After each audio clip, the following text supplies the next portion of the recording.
దేశభక్తి ఉన్నది కాదనట్లే, స్వాతంత్రోద్యమం చేస్తాం కాదనట్లే, స్వాతంత్రం వచ్చిందని జెండాకి దండం పెడతాం కరెక్టే. కానీ మాకు ఈ దేశం ఏమిచ్చిందని అడుగుతున్నాం మేము. మీ దేశానికి సర్వం ఇచ్చినాం. ఈ దేశాన్ని కాపాడే, సరిహద్దులో కాపాడే సైన్యం బీసీ ఎస్సీ ఎస్టీ మైనారిటీ ప్రజలే ఈ దేశాన్ని కాపాడే సైనికులు.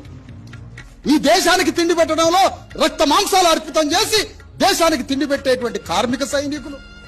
ఈ దేశ సంపదని సృష్టిస్తున్న బాక్రానంగల్ ప్రాజెక్టు నుంచి కావేరీ నది వరకు సమస్త ప్రాజెక్టులకి రాష్ట్రం, జిల్లా, గ్రామం విడిచి దేశ సంచారులుగా కోట్ల మంది మా తల్లిదండ్రులు పోయి ప్రాజెక్టులు కట్టే సైనికులం మేము, ట్యాక్సులు కట్టే సైనికులం మేము.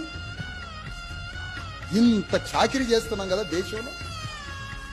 లక్షల చెరువులు తవ్వినాం కదా, లక్షల బావులు తవ్వినాం కదా, ప్రతి కట్టడానికి రాయి కొడుతున్నాం కదా. ఇది దాలదా ఈ దేశానికి చేసే సేవ? కానీ ఈ దేశం మాకేమిచ్చిందని అడుగుతున్నాం. మా బిడ్డలకు ఆరోగ్యాన్ని ఇచ్చిందా? లేదే. మా బిడ్డలకు చదువునిచ్చిందా? లేదే. మా గౌరవప్రదమైన పనిచ్చిందా? లేదే. మరి ఈ దేశం మాకేమి ఇవ్వనప్పుడు మేమేమని ప్రశ్నించాలా అని అడుగుతున్నాం. ఇది మాట్లాడొద్దా? స్వాతంత్రోత్సవ సమయంలో ఈ మాట అడగొద్దా అంటున్నా. మీకన్నా ఎక్కువ దేశభక్తి ఉంది మాకు, మీకన్నా 100 రెట్ల దేశభక్తి ఉన్నది మాకు. కానీ దేశం ఏమిచ్చిందని అడుగుతున్నాం మేము.